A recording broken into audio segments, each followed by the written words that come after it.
omudru honum no ena omude confirm ne bre omu for John Kuma ene chairman ko a me kodru chairman do chairman ne obi a o bond do ma oba bebi me bomu be 2-3 minutes ko be 5 minutes ansa na otumi ade abebi Ken chairman ebebi do no na ohye bossa shows nko a and osha owiawiai ene bai ene oye kakra kratim bebi do no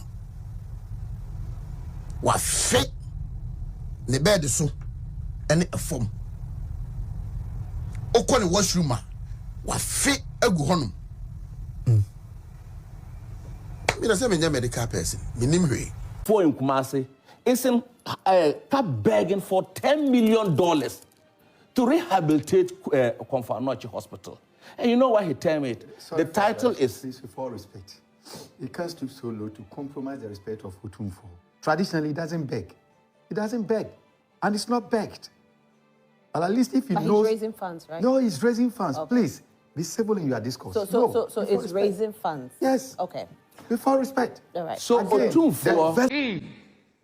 Nadia na chasa Asantehene obeti anante moso debi waten so opem so na se tu nyame kase aman hene kura atwa ne ho ahia kekenti kura no wo ba wontimi nya ketwa debi Nice GA. You obviously for be our baba platform. So then they can message so be subscribe button, no me notification bell. So the next time I drop video be a on submit me akabi. Yes, and enkomo no ya rewosem. And I be on simbi on so ya na me hu na mani achi. The kind no RIP to Honorable John Kuma, MP for Ejuso. Radin for currency. A fair warning to Chairman to me. Na me na do one fofi. Santime do one fofi. What the one kasa party no? If you say you too, you will be for. Me concept so. Ne nsem ne de. So them kind. And simple one me one issue me cry na before that no. Yes, I say free a bra. Mr. Anasa Honorable Timothy Atubodi. Or try say obe kan sema like any amount nsem Anasa nsema panyi be kasa adibo bi anim etia yura na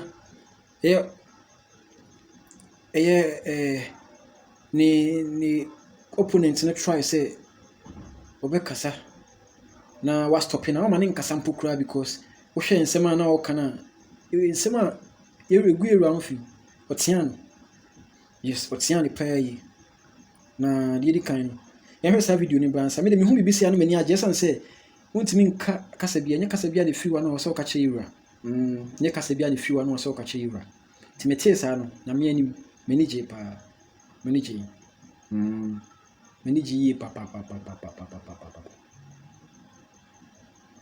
manage na yehwe sa video ni mra ye ba ye beto aso for in Kumasi isn't begging for $10 million to rehabilitate Komfanochi Hospital.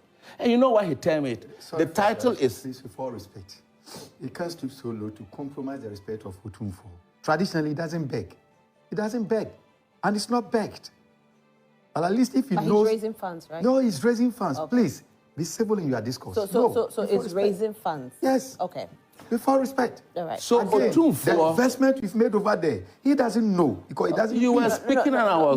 Why do you get ejaculated no, like at least when it comes to the chieftaincy, our chief is you don't pretend to know more issues than any other field. You have corrected the begging. Right. It's raising funds. So the Otumfo is up there begging for money. Please. Raising funds, Honorable. Please, yeah. What's the difference between raising funds and begging for money to heal a hospital? Okay. You know the title, to heal the Komfanochi. That's what the Otumfo said. To heal Komfanochi. Komfanochi itself is sick. To raise and to beg. What's the difference? Should we dive into grammar? Please. You can die. Let him I'm I have a the language capacity. student. Yeah. I also am a language when you have your student. time. I'm afraid. But we are not here Please. for language. You are here for facts. Gentlemen. Don't rush. Please. You see. Honorable, make your point.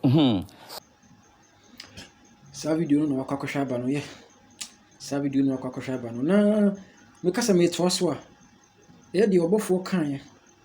E ka fa yewura ho. E na de okafa Dormaa ne ho. Na bono bloggers ni bia sabio sabi da bia mo pese mo pre omo manhene eto asemu no. Before no ye di kan tie de okafa Dormaa ho na ye ba ye beto aso. Ohene bi Ghana wo ye judge and osan ye manhene. Obehu no opra gatam. Na me ka che ne kuromufo. So man so ne san wona kura. Da bi won be kai no. No okọ. Obi ye judge nko ahwe. No osan ye manhene. No osan de pra gatam. Ghana ni a wanya dibre. Ha makaruo sisansa. Meka ubata me atame. So una obma meduane dia. Wa be ye judge akosuku aye krache. Ni munuma ne ho ofe. Eye judge. Nya court to a high court judge. Nana Dormaa hene na meka. I'm not afraid of anybody. I respect him so much. Yes. Now what the judge no plus my hene. Asante me shirt t-shirt. Ekwa pragatam. Umu. The opening antobam. Munko chamra mame fan shame ho for. These people you call them leaders. I'm sorry. That you only wa. Omo munim nyansa wo Ghana ne omo wo Dormaa be kai no. But omo ti ase na omo hunu se ayedo ene wo ma ne man no. E da won be kai no. Na de onnim hwi nim dinwene wo man no ho abetena ase a o milk kuro no. That day ene obekasa na ya feel samra no na okọ. Ene wa hwaba no. Na wotie nsem na okan na kyese Dormaa ne ko praprae ne ade no na obo na bas no oka. Ese oye manhene sabi o muti asem ni o oye manhene ni ade. Nti obo na baso o mbe kai no ni ade nka ni kwan so anu ni mum ni kwan so. But ansa na meka bibi no yentie di okafa yewura ho no. Ye ba ye beto aso. Na dia na chasa Asantehene. Obeti anante mosomoso. The bi. What else opem so? Na say tu nyame kase. Amanhene kura atwa ne ho ahia kekenti kura no. Wo ba wontimi nya ketwa. The bi. Uko ho na ate manhia. Na oye mo policy na. Manhia se manhia fie ya. Ka Asantema wai. Yo. Efie ne ko aho batakaliso. Yes. Tu na babu sasa ho na be Asantehene wo se ei. Kai. Waja yo hene no kure. Yeah, eno akwa kwahwe de okafa yewura ho na mpese mbisa bono bloggers ne ade na omayiri omo ho mpese omo try na omo de yewura be wura sansem wi mpese min kase na nto omo tirim yi papa na min bisa yi misremo teacher ni eni anase adekire ni eni adesua ni hwan na e wo se osiesie baabi e ma ne yonko mi bisa wo efiewura eni de obehind dan hwan na e wo se osiesie baabi mi bisa mo edenti ne de obi tutututu baabi se wenye se edenti ne yi mampanyi edenti ne yi minister edenti ne yi MP edenti ne yi DC edenti ne yi MC edenti na yi assemblyman mi bisa sade ebe ya obi abetimi awo ne baabi a wo gine ntia ntia mo nya sansem wate mi nya sansem ne keka enya fine yewura na ono ye ohene like the overlord king of kings ahene mu hene no ono mom na mo pese nka onko prapra na amanhene wo hoye what's a reverend obofour asem na o say amanhene kura atwa no hia no nti ontimi nya ketwa nti se okasa opese o compare ya amanhene asem na o say nka oka na emamo fam fori yewura kura meka na matini meka na matini mo hye ne so se wonti ase a petrol ni matches so emamo try da se mo de yewura anase mo be try say mo be compare emamo try da emfa I beg you hwe amanye na ewo ne 66 no eno mu na o se nka mo de o mo compare nti ye wurade e mo kama asema tie de o kan no ene de o kan toto ho hwe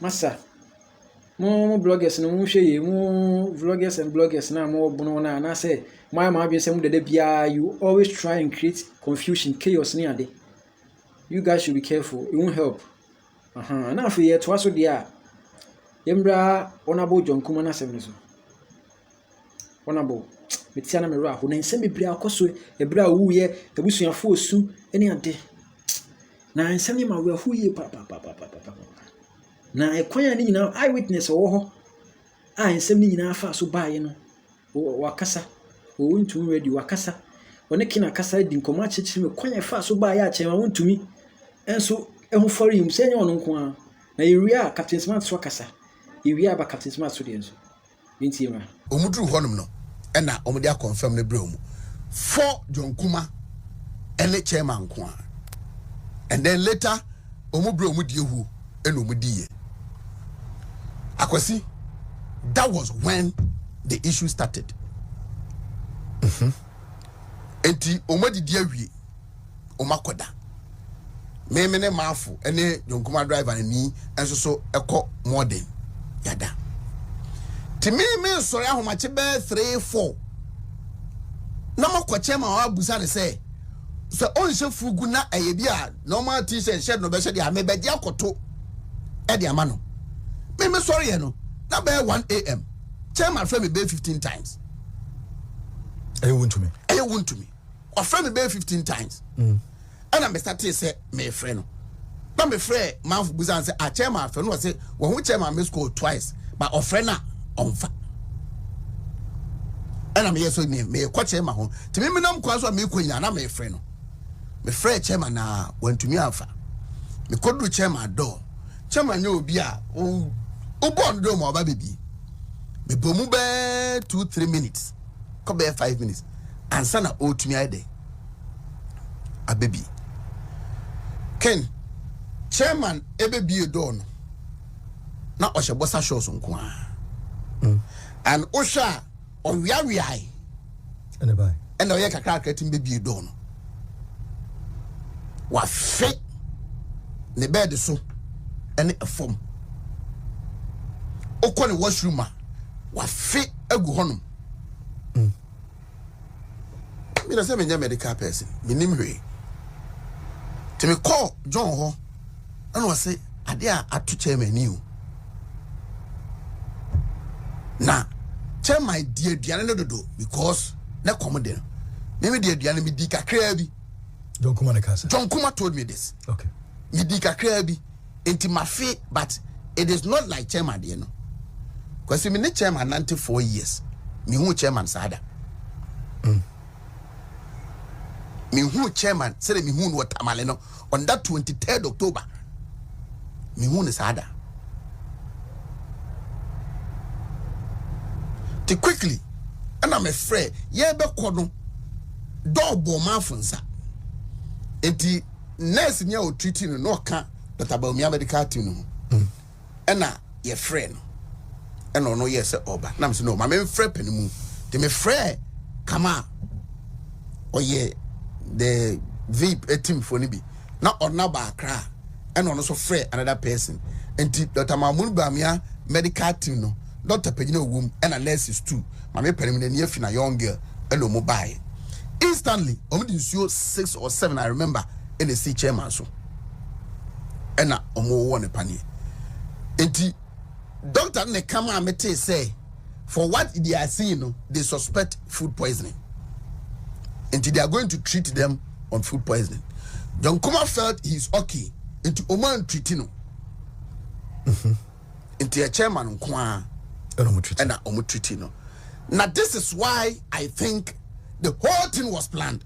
Akutia ban sapepepe na tie wo na se wusie nsem na o ma bre pa chema wontumi nyame na di no afofi etu ne fo ba bia wontie eni se e ma yenyusu wo ya santini ba e se o mo try as much as they can say the beya e betimi apini anase e betimi ayusu obia anase wo asante ufra asante sorry o ufra asante na se wo betimi aba be dia de ne ade a ntempa na pa nya wo tiko untumi na me de wo afofi kopema master nwo wa lucky ni bi ne tie na wa lucky don kuma rade fa krensi yesem no na ohene ba a wo untumi ready wa chechi no chese wo ho bi edi nnuane ni nyina bre on a confirm any die ho ni nyina fi ofi ye ni ade na akwakuti aba yo na me kasa me toa so dia Captain Smart wakasa woni na ya abrefo edi nkomo ewo onua yes onua FM na nkomo amudi ye no wo de yentim na yuntumi ko chiro ade bi to ni page e ma omofo wo de yentim na ye ba ye beto aso because me who chairman want me message or the appear bonting no today na you kai ne message no a today wose wo kai ba bia me eye me bibia wo ho ne se wose wo kai bosome a etwamu yi yare ono chairman want me yare o some months ago me catch na nka wo me catch them video ni mu show ne so say aduane na you see me na me pese me ka jonkuma asem no le me asem si atwamu a na me ka ne ye jonkuma greater Accra ha ena or surviving the first attempt ena northern region ya de Kano ya Asante Kano Ashanti region baby ana wote ana wodidi no aduane na wodi no wontimi dibi sa aduane no wontimi dibi na me gina mo achi na me hwe wo na mo didi na sa aduane no ya yebetimi ya buffet or party yes ase but the target is Captain Smart tie ni baby ade bibi gu any baby I beti ama na he me mpesa entina se ni nche mu ketwa bi na ekoka wontumi da kroma kire me wona me ko party a me wo de midi anytime am di no me ko choba me wo de midi ba me te wona midi aduane no minim se de midi no ya ye wo omo strategies omo ye in such a way say I didn't tenen contem Debbie na zanye pekin kan it say scientific paper ye to abani bi wo ko Asia ho ba bi scientific paper it wo wato ama ya abrefo but ewia be bo kakra be di some hours no na ba bia wutima ya abrefo no apepa ewo ho eye adwuma apep eno so na akwakuti aba message se se mo nkasa mo hu chema wontumi mo ni na ho enya wo se na MPP ni ade na MPP ha we Asante ni ba na Asante se mo nya wo MPP be to Asante man chema wontumi we di esi wani mpe ye hwe kwan obefa so a we deal with such situations